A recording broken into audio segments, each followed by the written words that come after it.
Welcome, bioengineered clone soldiers from a galaxy far, far away, poop emoji-shaped recon droids, and giant ammonia-sucking crustaceans, to episode 358 of An Unearthly Podcast, streaming live on the 17th of June, 2020, and featuring Galaxy 4, written by Derek Martinez, and starring William Hartnell as the Doctor, Maureen O'Brien as Vicky Pallister, and Peter Purves as Stephen Taylor. I am Bill Sylvia, the Man in Black, and with me are Randy Ronson McCulloch. Good evening. Mad Matt Winchell. I might have gout. And Tim the Enchanter Sheridan. How do you do? Thomas Fireheart will not be with us this evening because this is a telesnap review, and he is deathfully frightened of those. Thomas, run away. telesnaps are your friend. If you and I ever get separated by...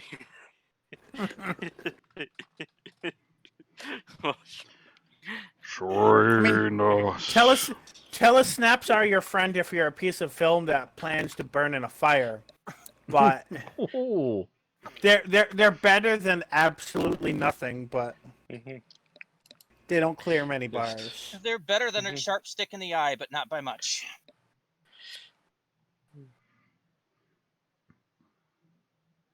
So, you think you have gout, Matt? Yeah. For about a week now, my foot has been slightly unusually puffy, and it's been causing some pain issues with my toes. Finally, I had enough of it today, and I took some Bear, and it's been slowly subsiding today. Where was it hurting in particular in the toes? Like, speaking as a gout, as mostly in the joints. Like, it was constantly stiff and needing to pop. Yes. Yeah. Did it hurt just below your big toe? Mostly in my big toe, yeah. Yeah. Welcome to the world of gout suffering. God fucking damn it. My advice? Learn to like cherries. Cherries are your friends. You start feeling that stiffness in... Did we already lose the chat? Yes, we did. Bloody hell. Just think of it as taking your medicine. What's going on, everyone? Jeremy. It doesn't make the pain go away, but it manages to make it last 24 to 48 hours rather than 1 to 2 weeks. Well, I actually took, like I said, it must be like an extremely light case because I took some Bear aspirin, and it's been going down, and I can feel unusual tinglings every once in a while, but it seems to be working. And as soon as you can, start wiggling those toes. Oh, yeah. They've already been wiggling and stretching. Okay. They enjoy short walks, too. Well, that's definitely better. I know when my gout's so bad, I can't even walk on it. Yeah, I'm happy I'm mobile. There was a few instances here or there where I had some really stiff walking, but usually it wasn't too bad up to this point already, so... You also probably want to get a pressure bandage, like, an ace wrap. I think I know what you mean. Okay. Yeah. Just wrap it around the foot. It at least helps with the walking if it gets really bad. Yeah, hopefully it doesn't get really bad, and we're just hoping that for right now that it just needs like a Bear too, and it'll go away. So like those pressure socks might help? I've never had luck with those. Yeah, I was going to say, I think mileage may vary on those. Because you want to wrap the foot, but keep the toes free. Gotcha. And you kind of have to take it on and off, because I can tell you if the gout gets really bad, sometimes you feel like you have to get stuff off your foot. Yeah. Because it feels like it feels like you're sticking your foot into a like the rest of you's fine on the surface, but your foot somehow is in a deep fissure in the center of the earth that everything is pressing down on it. And you have to get it free, because otherwise it's going to hurt like hell. At the height of gout, I can't even have a sheet on my foot, because it literally feels like it's just causing it endless pain. So welcome to my hell, Matt. You can have it back. I'm just hoping the Bear stuff works for right now. And my mother's got ideas in case it does work and we can get something that's a little less over dramatic than bear to hopefully help with it, but we'll see.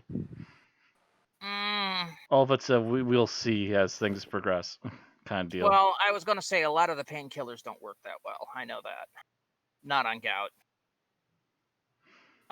If the aspirin's working on you, consider yourself lucky. Yeah. But we'll see. Yeah, we'll see. But right now it does seem to be working.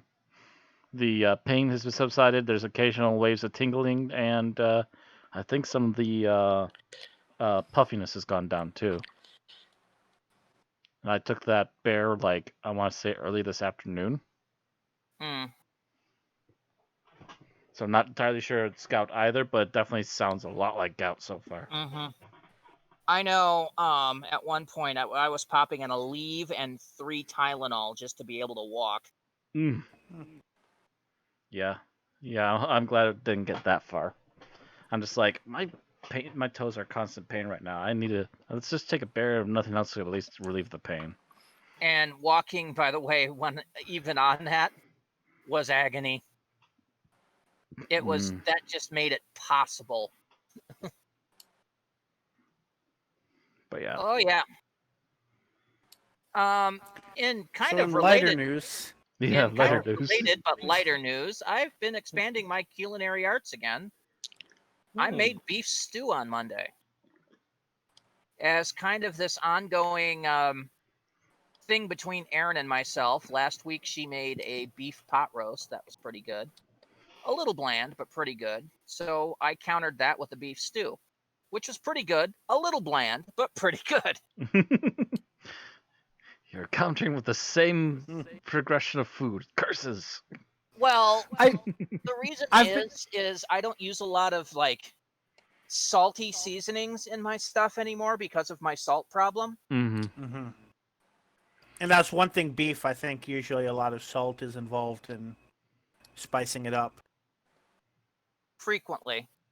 And I mean, I already had to use like Worcestershire sauce in this, and that's usually pretty bad. Or Worcester sauce, whatever you want to call it. Worcestershire. Yeah.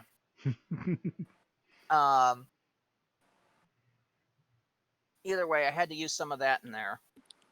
Not a lot, a little. I did switch out to a low sodium V8 to help the soup base. It was regularly just called for vegetable juice. And so, and the person recommended V8, and I had the choice between that and the low sodium V8. I'm like, I'll take the low sodium V8. And we usually use a low sodium beef broth. But this was a new experience for me because I've never had to brown beef that had been dipped in flour before. Oh. So yeah. Okay. It came out pretty good. Oh. The beef was definitely the best part of the stew. Isn't that always the case? Give me more of that meat. One of these days, I'm going to learn how to make sukiyaki. Although actually with beef stew, the best time, my mother used to always make Bisquick dumplings over chicken soup, and one time she made it over beef stew. Like, and it was just a cheap canned beef stew, whatever. But Like the best like a Dinty dumplings Moore I ever kind of had. thing? Yeah. But it was the best dumplings I ever had because it had so much more flavor than the boiled chicken. Well, this was from scratch. I mean, we got stewing beef from the meat section of our grocery store. And then I chopped up some celery, and I chopped up some carrots, and I chopped up some potatoes, and I chopped up an onion, and I fried up the beef with the onion. And then I threw that all in the slow cooker with some V8, some beef broth, and a whole bunch of seasonings and stuff, and let it cook for 8 hours while I slowly went insane. Because the smell went into every inch of the house. Suddenly you're really, really, really, really hungry. I'm sitting here trying to game on Monday because that's one of my tabletop nights. So, and I'm sitting here trying to do stuff in character and then going, oh God, that smells good. What was that, Randy? That was nothing. That was out of character. Just deep inhale. Yeah. Oh, yeah. It was just like, oh God. And Aaron immediately comes home at like midnight and goes, oh God, that smells good. And I'm like, uh-huh. Uh-huh. Return to the Google Gobble. I'm like lying in bed going, I want to have some, but I'm too tired to go get some. Because all of that shopping and everything really wore me out. Because by the time I was done shopping, I had about an hour before I had to game. And then afterwards, I had to go back, add the cornstarch, and add the peas, and yeah. Oh, God, it was a lot of work, but it was really good. So I'm going to see what she comes up with this week for, because the ball's now in her court. A new challenger approaches. She's apparently been looking at recipes, and she said, look, I found a slow cooker lasagna recipe. And I'm like, no! Abomination!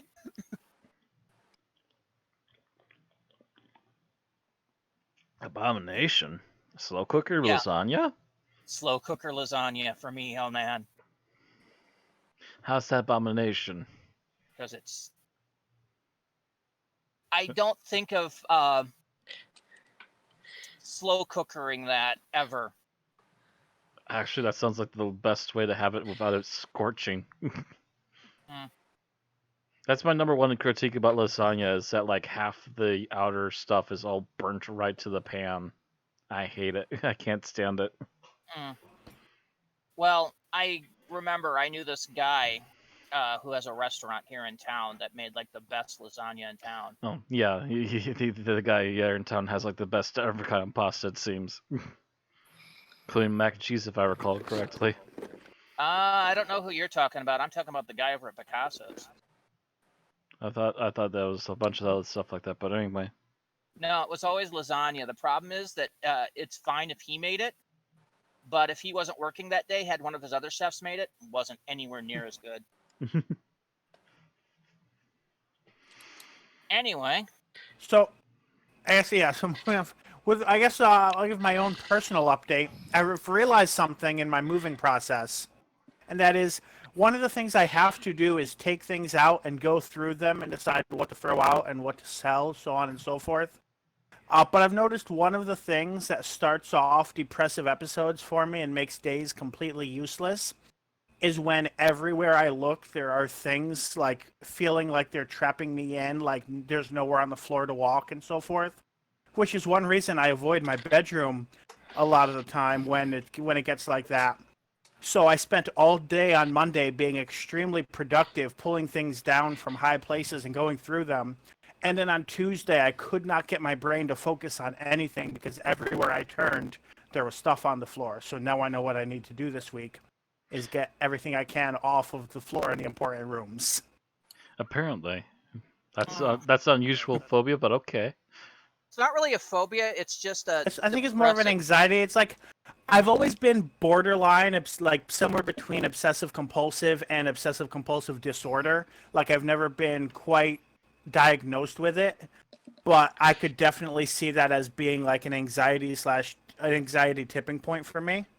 I think it's also a common trait with autistic people as well. I don't know. I've always worked in various degrees of mess. Mm-hmm. Layers, man. Layers. How about you, Tim? My place is pretty messy itself, and people have said. I meant more. How was your week? Oh, Well, my week was okay. I had a breakthrough at my work from home situation. So ever since I start coming into the office at the beginning of April, I've been trying to set up a VPN so I can access my work computer from my home computer. And I watched too many YouTube videos. I thought that was about to be a sponsor for a second. No. Yeah, no. No, sorry. no, Bill. This is Tim. This isn't the angry video game nerd. Like this is our sponsor of today, NordVPN, and here's why. Our sponsor today is Raid Shadow Legends. And God. so after 2.5 months of not being able to access my computer, like they finally fixed whatever was going wrong with it. Or like they finally got back to me and fixed it. So, yay! Now I can work from home. But that still poses the problem of what am I supposed to do here? Because my main duties at the office were like opening up the mail and sorting everything out, like physically opening up not email, but like physical mail. Ooh, and that outdated stuff that for whatever reason offices still use. Yeah, and so I can't exactly do that from my house, but we'll see where this next step takes me. You are aware that the U.S. Postal Service is threatening to shut down, right? They are? Yeah, they're having a financial shortfall that financial it's due to bullshit requirements that were put on them specifically for the purpose of forcing them to eventually shut down. Yeah, it's Really? yeah. I heard a bit about it on the news the other day. Basically, they're forced to pre-fund the pensions for people who haven't even been born yet. And all the other companies that have been dealing with virus issues have gotten, financial bailout from the federal government. But because the Postal Service is part of the government, they don't get dick. Oh, well. Yeah, my mom's been working at the post office for how many years now, and she hasn't gotten anything off for the virus either.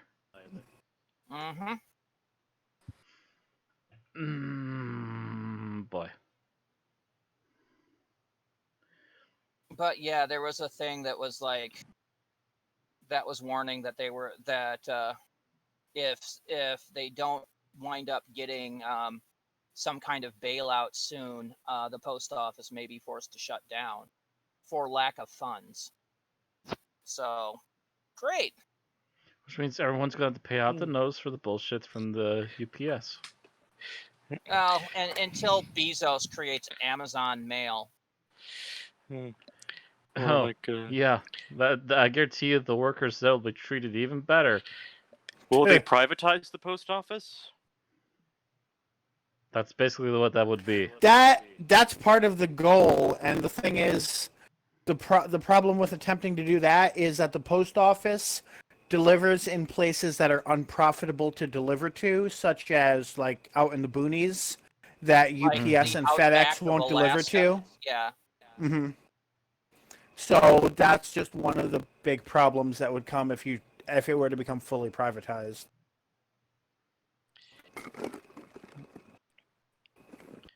Yeah, there's a whole bunch of technical issues with it.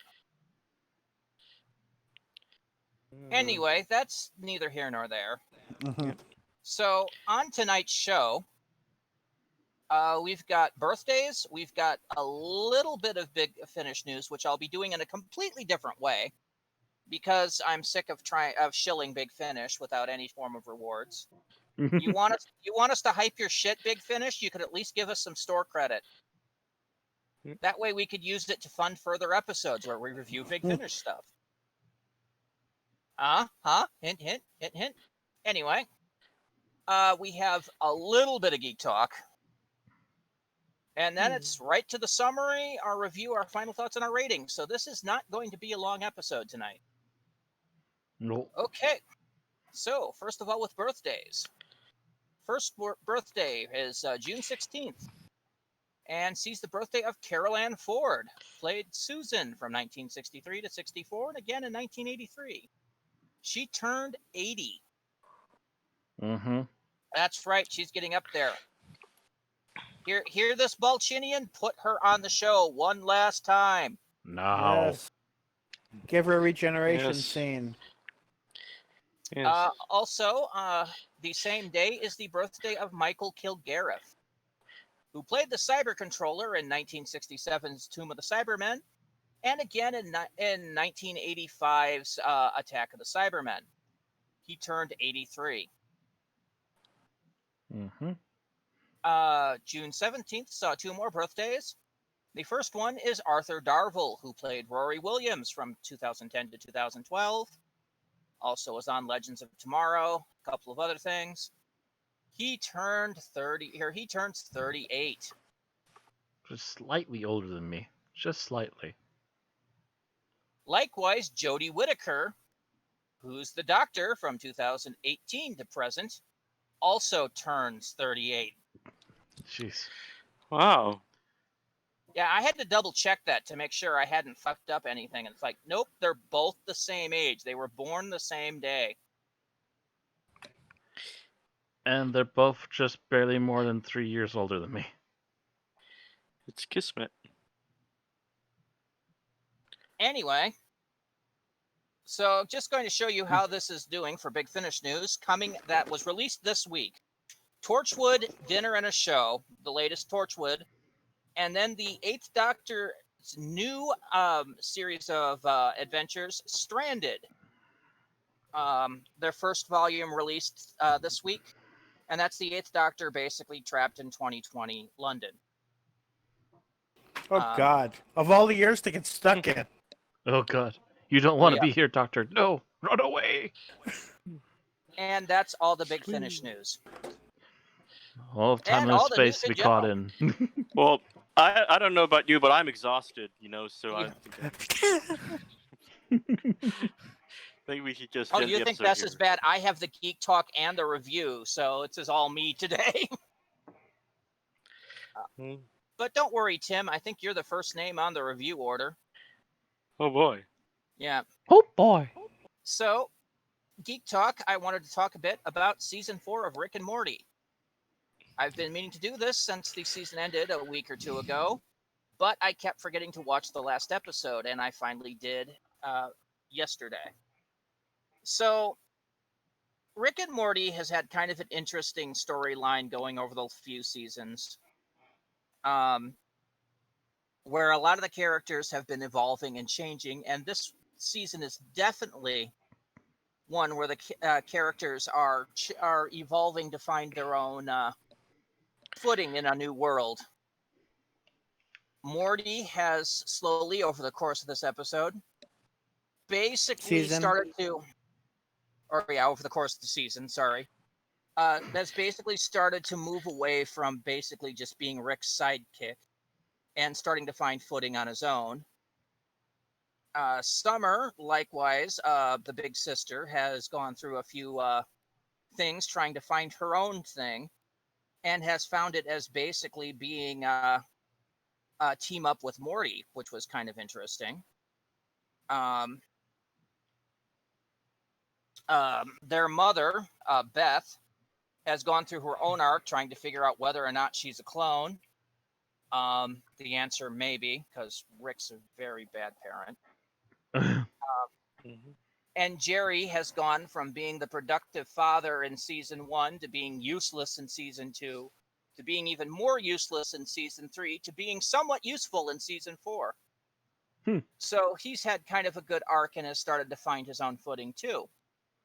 The only one that hasn't is Rick, who is continuing his downward spiral of cynicism, depression, and abuse. And is basically slowly being abandoned by everyone and everything around him because he's basically toxic. This continues this season, but we still think Rick has even further to fall. Wow.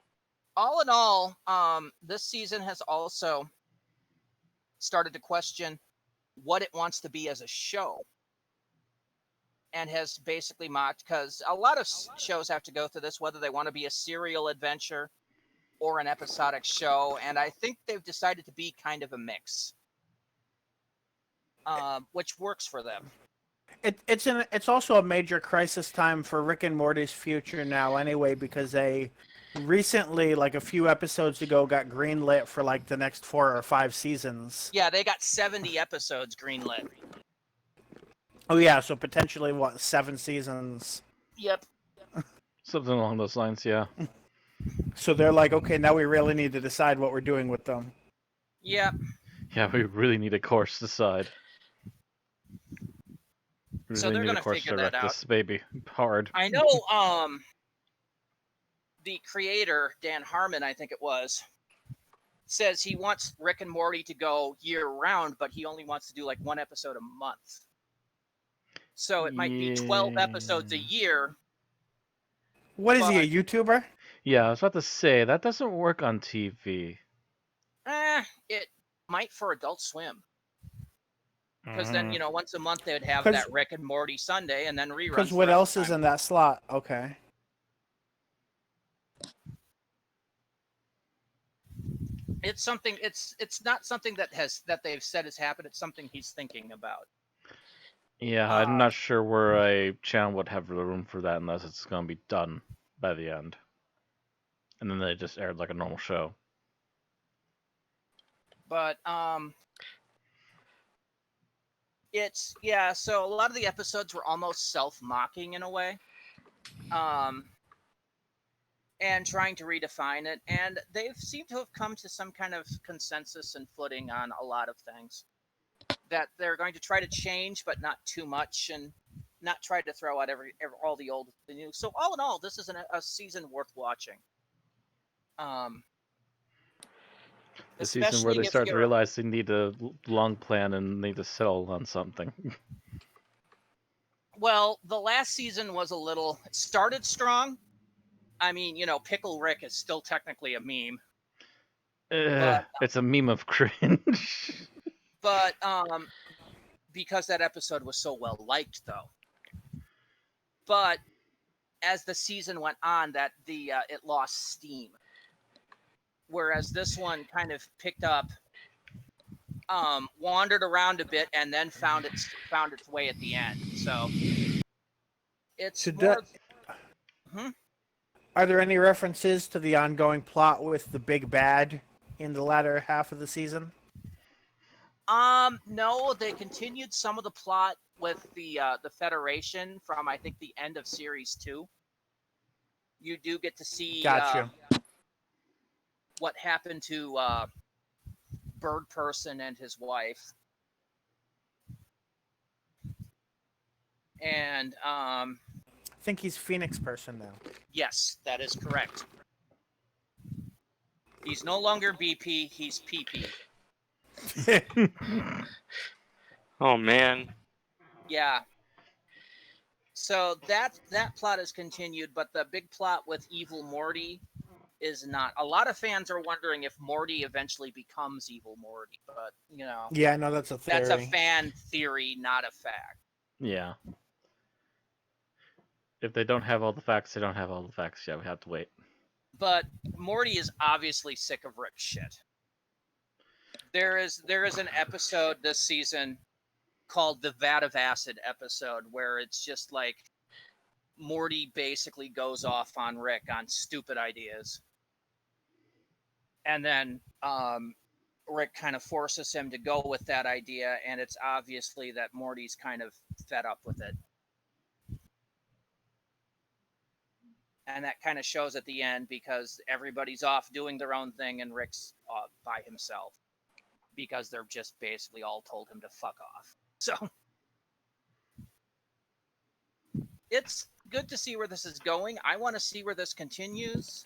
If you've watched the other seasons, that you definitely need to watch this one. And keep going as they continue on with the show and see where it's headed, because I think they're going to start breaking some new ground. And I think Rick's going to continue to downward spiral until he hits rock bottom somewhere around season 6. Yeah, I was gonna say I assume he's gonna hit rock bottom, if not by the end of the next season, then for sure somewhere in the season after. Mm-hmm. I think his ego needs to be kicked down a little more, because I don't think he's quite fully realized that, oh God, yeah, this is a problem. Because he's still doing shit like dodging therapy, which is what the whole Pickle Rick thing was about last season. He's doing still the exact same thing this season. Not turning himself into a pickle, but the second it comes up, finding a way to get out of it. So, yeah. He's not ready yet. So it's kind of interesting to see how far down he goes before he hits bottom. For the smartest man in the universe, in every universe, I think he has a lot to learn. Anyway, that's really all I want to say about Rick and Morty. Alrighty. Stop there. Okay, 8 minutes. Well, it's not like we had anything that we were. Yeah, I wasn't going to like pull your reins, but I was gonna say like if we reach 10 minutes, I'm gonna say, hey, we reached 10 minutes. All right. So, are we ready for the summary? Yes, we are getting into the meat and bones of the podcast. I think we're ready. All right. Got the stopwatch up? Yeah, it has been reset. So, starting in 3, 2, 1, go. All right. So the TARDIS lands on a planet that seems to be pretty picturesque. Atmosphere's good, temperature's nice, but there doesn't seem to be anything living on the planet. The Doctor's curious about this until eventually the TARDIS is, I don't want to say assaulted, but pestered would be a better word, by a large dome-like robot that eventually gets nicknamed a Chumbly. The Doctor is kind of curious as to where this comes from. Eventually they come out, try to deal with the robot. They're a little worried because it seems to have a gun. And eventually they are rescued, and I'll use that in air quotes, by a group called the Dravens. The Dravens seem to be an all-female team, and on the surface they seem okay, but once the Doctor starts talking about them, they become very militaristic. Very, oh yes, we want to kill things. Which puts the Doctor off a little bit. The Doctor agrees to check because apparently they're at war with another ship on this planet that sends the Chumblies called the Rills. They have learned by the Rills that the planet is supposed to destroy itself in 2 weeks. But they don't know if the Rills are telling the truth or if they're lying. So they task the Doctor to go back to his ship and check his own charts to find out. But they don't trust the Doctor, so they keep a hostage, that being Vicky, who volunteers. The Doctor and Steven go back to the TARDIS and learns that yes, this planet is planning to destroy itself, but not in 2 weeks, but in less than 2 days. That the next day is the last full day of this planet. So the Doctor and Steven go back and originally try to tell them that, yeah, it's 2 weeks. But they kind of realize the Doctor's lying and threaten to execute them if they don't tell the truth. And so they find out that it's 2 days. They're then tasked the Doctor and Vicky, keeping Steven hostage this time, to go and capture the Rill's ship. They try to do this, and they meet the Rills, who, other than looking horrible, seem to be nice people. They had apparently offered to pick up the Dravens and take them off the planet, but they refused and basically tried to kill them. Apparently, the ships met in orbit, and the Dravens basically opened fire on them, They fired back, and both ships crashed onto the planet, which is how they got into this situation. Joy. Meanwhile, Steven makes a couple attempts to escape and eventually succeeds, only to find out that a Chumbly is outside. This, of course, he does not know that they are safe. So he crawls back into the airlock, and the leader of them, Magra, was that her name? Basically threatens that he either has to surrender to her, go out and face the Chumbly, or get depressurized in an airlock. Well, once the depressurization starts, the doors are sealed, so he has surrender or die. The Rills, by way of the Chumbly, realizes that Steven's in danger, so they come out with a force and liberate Steven. They go back, and the Doctor and the Rills plan to use the TARDIS to jumpstart their ship, at which point they'll take off. And then the Doctor and them will have about half an hour to get back to the TARDIS before the planet blows up. They stretch some cable, begin doing this, but the Rill ship comes under attack by the Dravens, who are basically held at bay until the energy transfer is complete. The Doctor and them escape, while the Rill ship takes off, and the Dravens look on. They then chase the team back to the TARDIS, and the TARDIS dematerializes, leaving them to face their certain doom on the planet as it blows up. Afterwards, there's a little conversation in the TARDIS, and Vicky looks at a planet and goes, "I wonder what's going on there," which leads into Mission to the Unknown. End of story.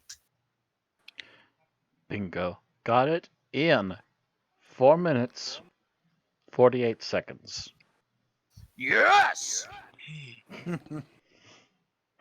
All right. So what do we like about this episode overall? Tim. Overall, I'd say I liked the Doctor and Vicky's interactions throughout this episode. I thought they were well written and okay. Steven didn't have a lot to do.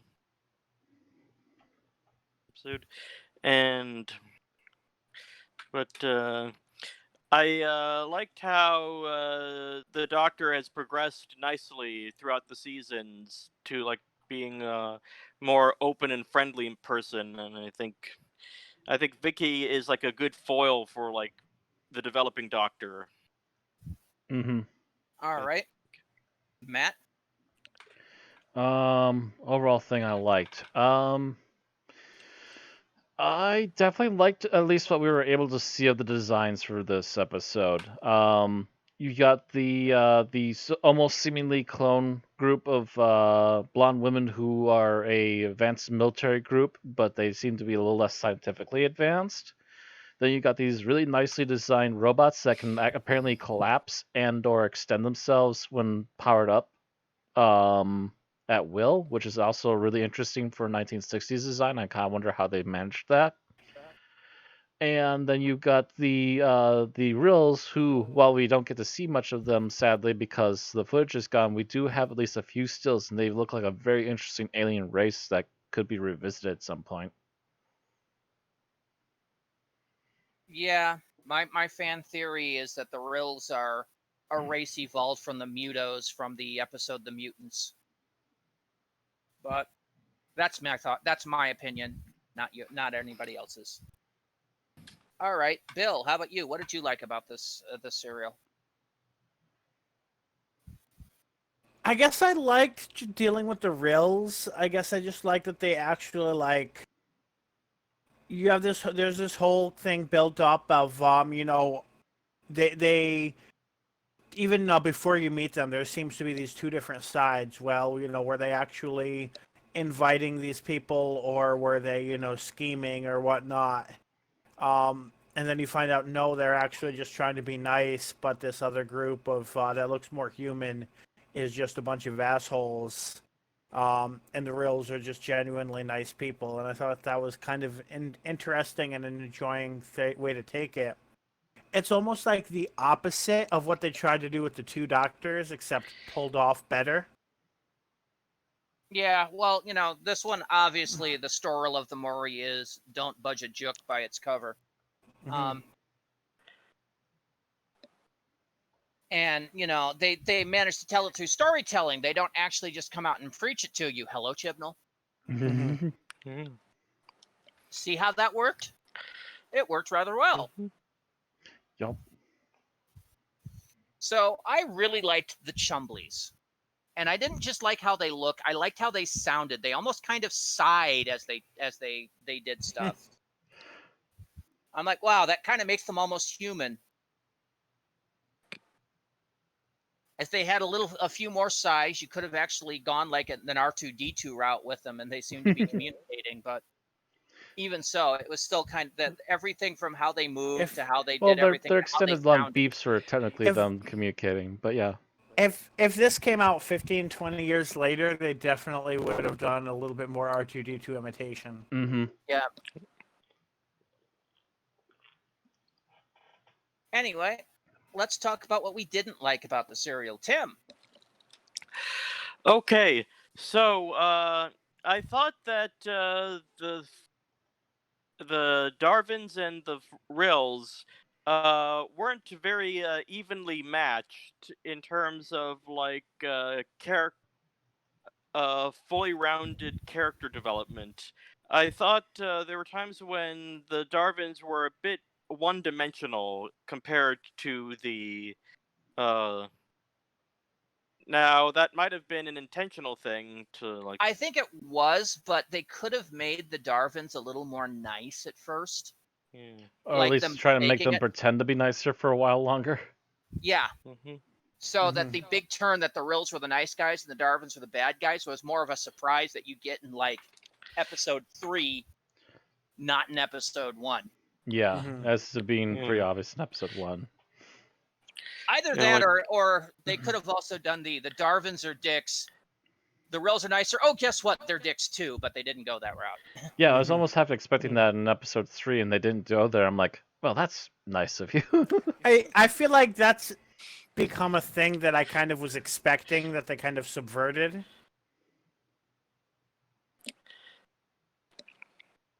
All right. There Matt, must be a trope called "everybody's a dick."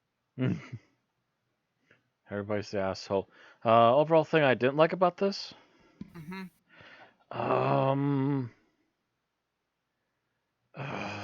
Anything but elephant in the room. I like the idea that they were going with the air quotes Chumbleys doing the beeping thing as they communicate, but for Mhm. heaven's sake, tone it down a little bit. They're beeping at each other when communicating was so bloody loud. I literally had to turn down the volume of my video player by like 20%. It didn't bother me at all. So I Oh, think it that's was just it you, was man. it was starting to echo in my skull. I needed to turn it Was way down. Was it maybe the pitch? Did the pitch I think bother it was your really the ears? pitch of them. If they would have literally just powered down that pitch a little bit, or just bring down the audio of that squeak down a bit, it would have been perfectly fine. But the where it was for me at least, oof. So apparently the Chumbleys acted to you like the Japanese voice of Asagi Tsukino goes right down my spinal cord. Not down my spinal cord. Like literally, it just went to my skull, and my brain just went, "Make it stop." Mm. Just constantly echoing in my skull, and it was just like, "Nope, you're trying to wreck my earbuds. You're trying to wreck my eardrums now. Off, All turn it right. down." Bill. So I feel like I did not like the way they handled the whole plot about the soldiers being these bioengineered, intellectually inferior, essentially like not cyborgs, but like bio droids. Just because it didn't really seem to go anywhere story-wise or morally, like it caused their leader to have that feeling of isolation because the only other like person she considered an equal died in the crash or shortly after the crash. Mm-hmm. But I felt like it was going somewhere, like maybe like you're going to see that like she was insulting them so much that it has some effect on the story, and I don't think that ever happened. I think it just kind of you get to listen to her berate them for their inferior intelligence, and then it never went anywhere. Yeah. Well, you also do realize that that other person who was essentially her intelligent equal is one that she killed, right? I must have missed that because The the whole Rills thing called was her she out was on was that. part accusing of that was part of the Rills telling their story. Yeah. Yeah. Oh, okay. Oh, okay. I know they mentioned Yeah, that they found him dead. the Rills I mentioned didn't that they catch. were approaching their ship when they saw the Mhm. body of the one person that died from their group, and they saw their leader kill her. Interest. So she framed the rails in the first place. Yep. Correct. But I mean, even still, like I was kind of like tensing myself for okay, maybe these soldiers are going to rebel. Maybe the I was kind doctor of is going hoping for the to soldiers to team up rebel with against their leader, but it them. never happened. That made me And yeah, sad. it went absolutely nowhere. And so instead, you just get to hear this woman of authority berating her employees over and over again with no payoff. Essentially, yeah. So that's my negative aspect. Okay. So my negative aspect. If you're going to have an alien race that is going to be portrayed as the good guys, don't have them buy their sound effect by Davros's Discount House of Dalek Sounds. I'm serious. The second they walked into the real ship and I heard that bump, bump, bump, bump, bump, bump, bump, bump, I'm like, oh shit. Whoops. Well, Someone forgot that we already used this sound for something. maybe that's part of the cover. You're not meant to judge them by. And I mean, it's bad enough that on the other ship, the doors were making the Dalek door opening closing sounds. That one I think the Space Museum made the same sound, so I was just giving that as being their default sound. But that particular sound is only ever used outside of this in Dalek ships or Dalek bases. Yeah, that one sound in particular is very much a Dalek-based sound. Yes. And the second I heard it, I'm like, oh snap. And then you find out, no, it's misleading and no. Nope, Bad Doctor Who. It's Doctor Who being cheap with their sound effects, yeah. Mm-hmm. It's like, And guys, you couldn't come up with another bass sound. If they had slowed it down or sped it up a little, I would have been okay with it. Yeah, if you would have just like... But no, they kept it at that same pace. Or... But yeah, no, it just kept the normal... Yeah, it's just like...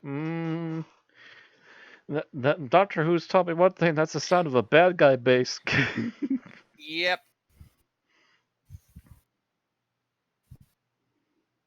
It would have been, and I was almost expecting the Rills to turn out to be actually Daleks in there. No. I think if this episode was made in any other year, it would have been the Chumblies would have been made by the Daleks or something. As a cover or something, yeah. All right. Favorite scene, and I'm going to go AFK briefly. So I believe it's Tim first, yes? Yes,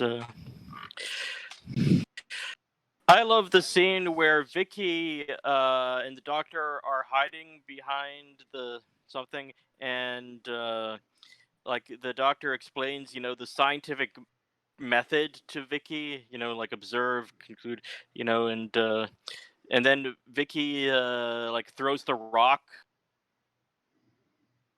at the Chumbly, and the Doctor is like, you don't just throw rocks. Is like, and Vicky is like, I didn't. I did all those things you said. It's like, oh yes, well, next time I'll, yeah. Next time they swore me.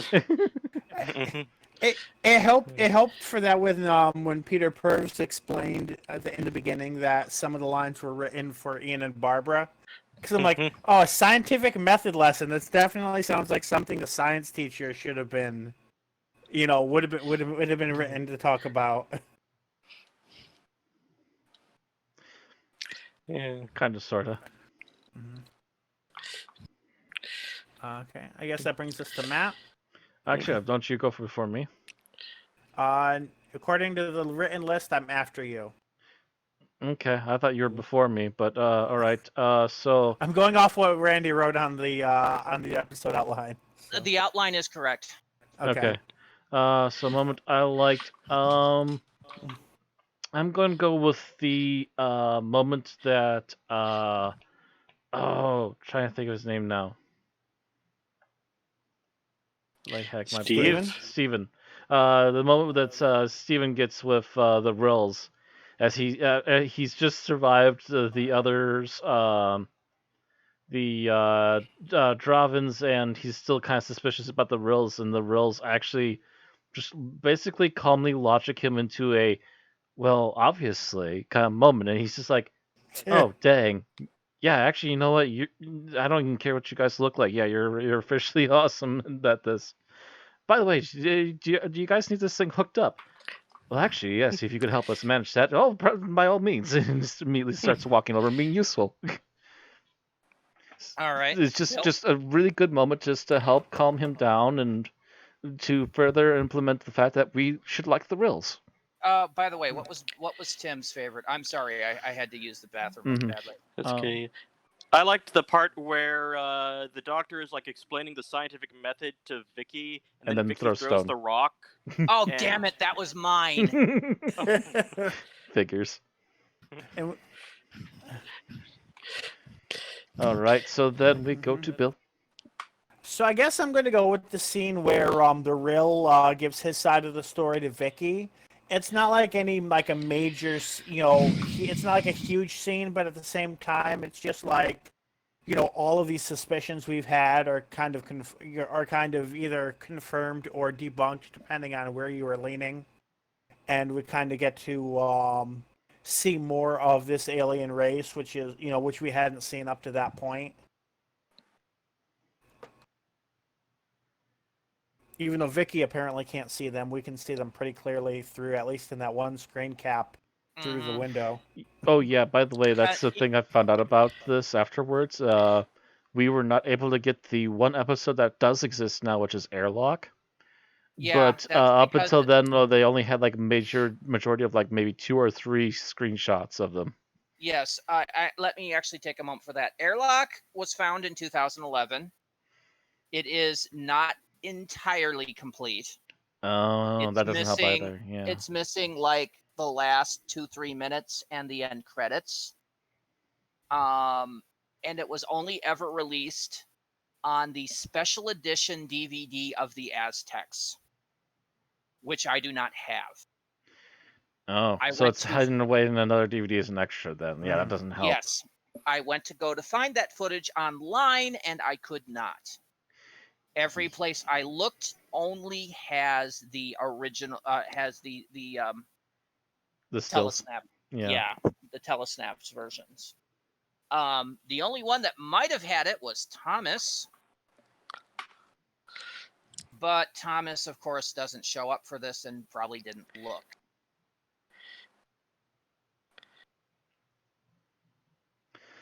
De sera.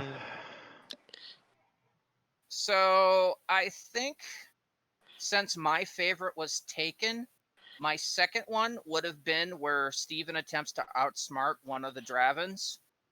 Oh. And nearly gets her to steal the gun but unfortunately that plot is stopped. But still, I thought it was a nice attempt. Mm-hmm. Anyway. Immediately that's when the box walks in, it's like, oh, dang it. Yep. Oh, crap. All right, so least favorite scene, and Tim, you're first. I don't like the scene where Magra chews out the 2 people for not being able to get the magnetic net back, because it's like, what were they supposed to do? Like, it's I don't like scenes where people are criticized for like things that are beyond their control. Yeah. Mm-hmm. That's just a personal pet peeve of mine. Mm-hmm. It reminds me of that scene in where Lucy pulls the football away during the big game, and Charlie Brown is like everyone yells at Charlie Brown for goofing up when it was clearly Lucy's fault, But that's a bit of a tangent. I'm sorry. But no, yeah, we get it. Yeah, that's really scummy, and that also just kind of mirrors the warning sign in really early in the story. Mm-hmm. All right, Matt. Um, I'm trying to think of a thing I really didn't like outside of, again, the obvious elephant in the room. Um, No, go with the elephant in the room, Matt. I mean, we're that's good at theft here. well, let's just face facts. There's a lot. It feels like there's a lot of problems with this episode, this story visually, because there's just so much footage missing. We don't really get to see the secondary race that's really important to the plot. We barely get to see what the robots are capable of because apparently someone had made their own mock-ups of them. We can barely tell what's up with the other all-female race, as they at least seem to have some stills, but still not a ton. And I've also noticed that there's a lot of borrowed stills from other episodes because apparently there's just not enough even still images for this particular story. There's like literally, I noticed like stills the Doctor and Vicky were literally taken from like their second or third episode together because they didn't have enough. Yeah. There's like one scene in particular that I know I've seen a billion times before, which is him and Vicky peeking out over a rock, and I know for sure it's like an almost medieval times kind of thing where that episode still comes from. And that just kind of immediately makes it go, ugh. Because I've seen that still way too often in these missing episodes. All right. Bill. So mine is similar to Tim's, but it's a scene where Magra is once again berating her soldiers, but she's like, "What am I? A person who's capable of thinking. And what are you? People who are not capable of thinking. And therefore, because I can think, I choose for us not to do this." And I was like, you know what? Also, people who think can do. They can explain their reasoning to educate the people working for them, so that they're not constantly being asked why. So that way and doing that instead of berating them. Right. Yeah, I know that was going to be mine. Can I quote Plan 9 for our space before we go to Randy's? Your Your stupid Well, no, mind, I have to find a new stupid, one, so- stupid.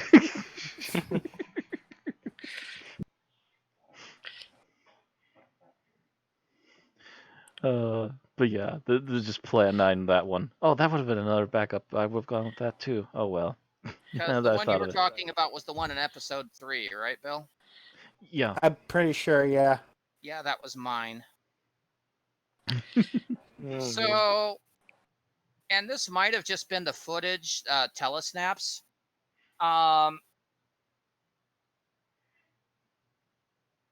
Is the desperate attempt by the Dravens to take the real ship didn't really seem like it was effective at all.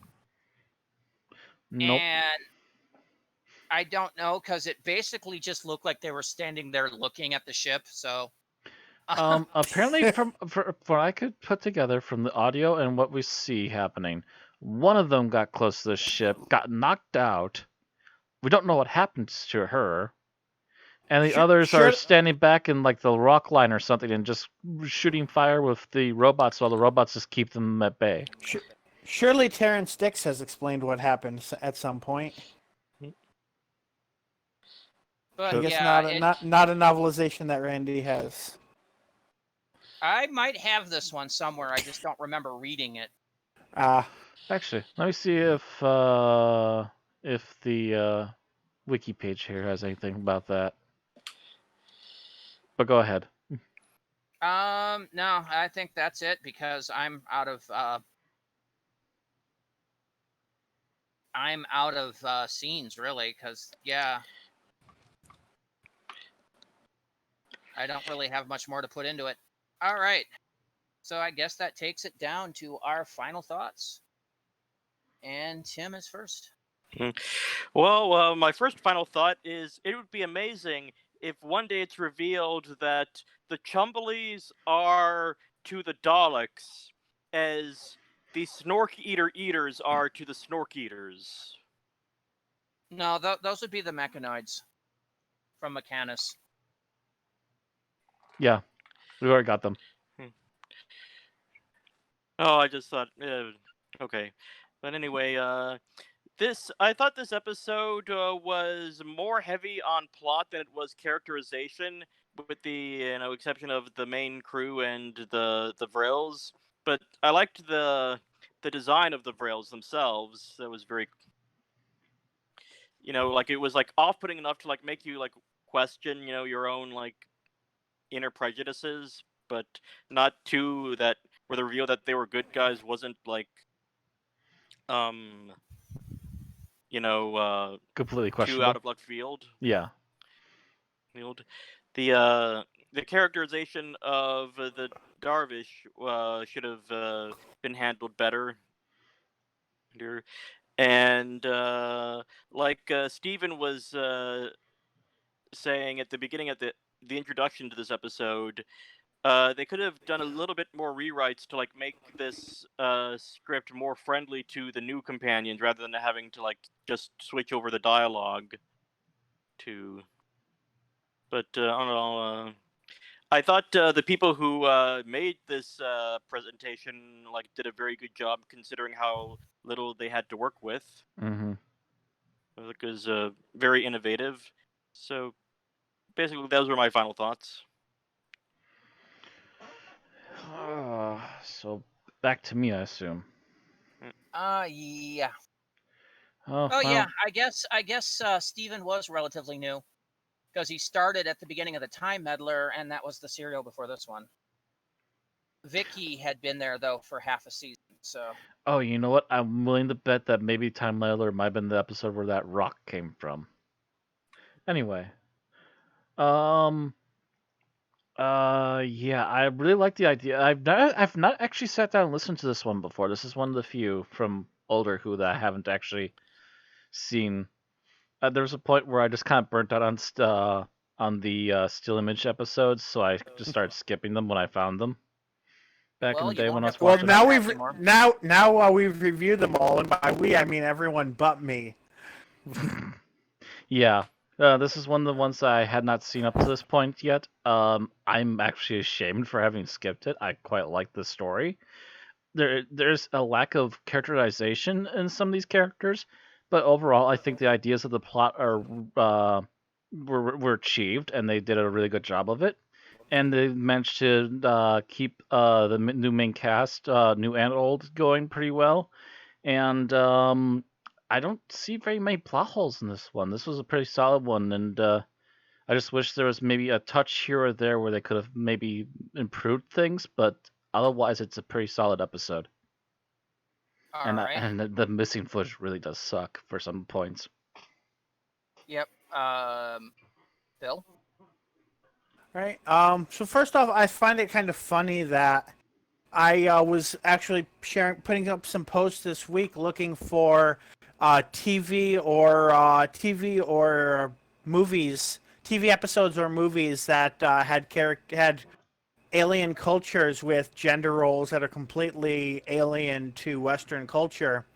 And then I sit down for my weekly Doctor Who, and what do I get but a Ooh. race of women that keep a few men around as sperm donors and kill off the rest.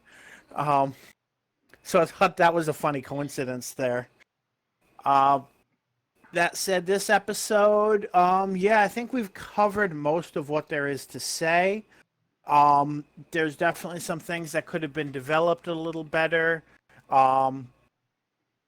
And I think the whole issue about things being written mostly for Ian and Barbara and just adapted to Steven is probably why he feels like a very underdeveloped character in general to me. I don't think they ever really did anything unique with him as a companion that would not be done much better with future companions. And to this day, I could not tell you a unique aspect of Steven other than the fact that he's introduced as an astronaut prisoner. I could not tell you anything about his character that's unique compared to other companions, and that's probably why, because of so many scripts just kind of being translated to him. By the way, he stays around for exactly 1 season. Yeah, so he's the shortest lived of the first Doctor companions. Yeah. And at this point, I outside think of he's Dodo. been around. But yeah, if you don't count Katarina or Sarah Kingdom. Oh yeah, I suppose those are also one-story characters more or less. But yeah, I like the rill. There were some somewhat interesting concepts with the Galaxy 4 species. Ultimately, they really could not have been developed. I mean, they could probably have been developed more, but given the writing standards of the time, they would not have been developed more unless this were a 6-parter. But as it is, I think it was kind of a good, relatively short story. It got a point across. It, used some allegory. So where we can criticize it from the character perspective, from the theme's perspective, it's pretty powerful there, because it did not need to be particularly ham-fisted, but it wasn't exactly something that could easily fly over your head either. And I guess those are my thoughts. Okay. So my thoughts is it looked like this was a well-written episode and it had some great special effects. The plot was might have had more character development that got cut when they realized they were doing only 4 episodes instead of 6 or something like that. So they got more down to the point rather than taking time to expand on stuff with, like I said, possibly them having an idea for a plot line where there might have been a mutiny on the ship that they just cut out.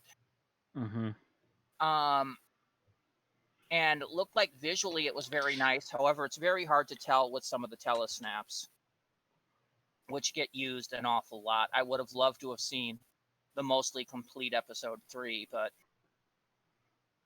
we have to take what we can get. Yeah. The telesnaps are going to affect my rating. But this probably would have been a good to pretty good episode before it got telesnapped. All right, let's rate it. Tim? With the telesnaps, I'd say this is a 4. All right. Matt? I'm actually with Tim. I'm giving this one a 4. If they would have had the video, it probably could have been easy 4.5. Okay. I think I would rate higher with a reconstruction, like a full reconstruction, but at the moment I'm giving this a 3.5.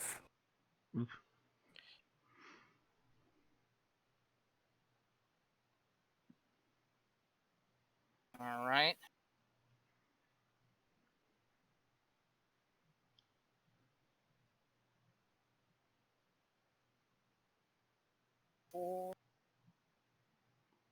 Thomas is Big Fat X. And I'm going to agree with Bill and give this a 3.5. This probably would have been about a 4.5, but I got to give it a point deduction for the telesnaps. They just got in the way so much.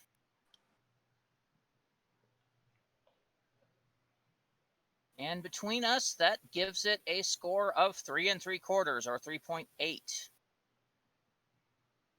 And that will put it at number 193 out of 345 things reviewed. Which is not bad for a telesnap. It is on par with Smith & Jones, The Time Monster, Robot of Sherwood, Day of the Daleks, Praxius, Hungry Earth, Cold Blood, End of the World, Girl in the Fireplace. How that got so low, I don't know. Enemy of the World, Ghostlight, Boomtown, Keeper of Kraken. It is not as good as the Moon Base, or it's better than the Moon Base, the Daleks,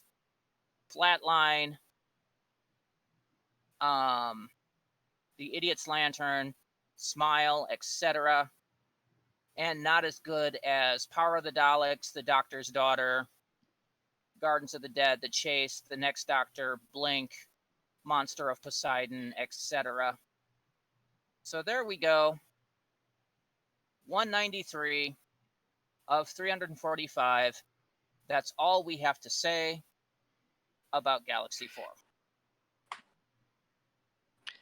All right, so please give us your comments down below. Let us know what you think about this episode if you've seen it. Like or dislike the video if you feel either of those things. And don't forget to subscribe on YouTube or follow on Twitch or both to get our exports and our live streams. All right. So next week, we break from our regularly scheduled classic coverage to celebrate fathers everywhere. It's Father's Day, written by Paul Cornell and starring Christopher Eccleston as the Doctor and Billie Piper as Rose Tyler. See you next week. I believe my DVDs of these are still intact. I shall watch and enjoy. I have HBO Max. All right. Good night. Night, night.